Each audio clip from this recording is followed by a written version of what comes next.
Former President Benigno Aquino and former Budget Chief Florencio Abad attend the House probe into the controversial Dengvaxia dengue vaccine on Monday.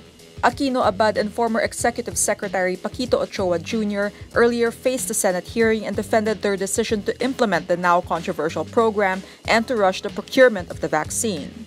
Aquino said in a Senate hearing that it was his former Health Secretary Enrique Ona who first introduced the dengue vaccine to him earlier in his term. At the time, he said the vaccine was still in the works. But Ona, in a separate hearing, slammed the extent of the Aquino administration's implementation of the 3.5 billion peso Dengvaxia program, saying he would not have done the same because the vaccine was not yet proven then.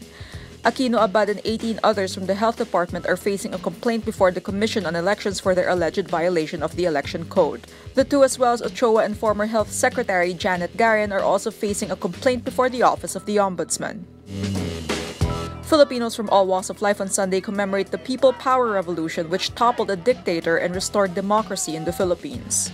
Top government officials from different branches, agencies, and bureaus gather at the People Power Monument, including former President Fidel Ramos and Chief Justice Maria Lourdes Sereno. Ramos played a huge part in the bloodless revolution, the culmination of years of protests and acts of resistance against the late dictator Ferdinand Marcos. Ramos was among the top generals of the military during Marcos's rule. He, alongside other officials from the military and the defense sector, eventually revolted against Marcos as thousands of Filipinos took to the streets to call for the dictator's ouster. Marcos placed the entire country under martial law in 1972. Even after he lifted it in 1981, he continued to rule with an iron fist. The Marcos years are marred by human rights abuses, the pilferage of the country's coffers, and the suppression of dissent. Over at Menjola in Manila, groups also gathered to remember the revolution. Among the personalities at the demonstrations there include former Social Welfare Secretary Judy Taguiwalo, herself a victim of human rights abuses during the Marcos regime. President Rodrigo Duterte's pronouncements and a strong stance on issues have caused critics to label him a dictator.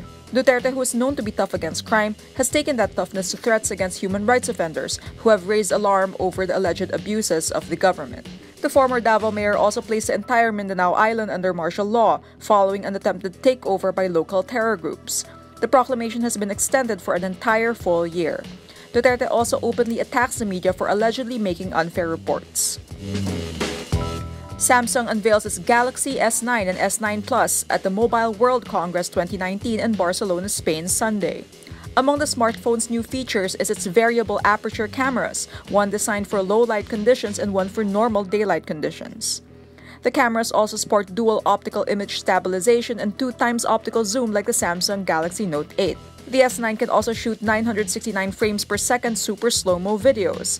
It also has auto BGM or background music, a feature that lets you choose from 35 audio samples to serve as music for the slow-mo clip.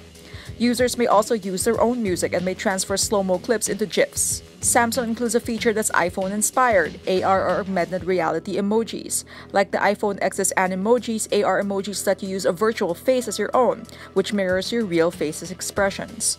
One big security upgrade is the S9's ability to use both iris and face detection simultaneously.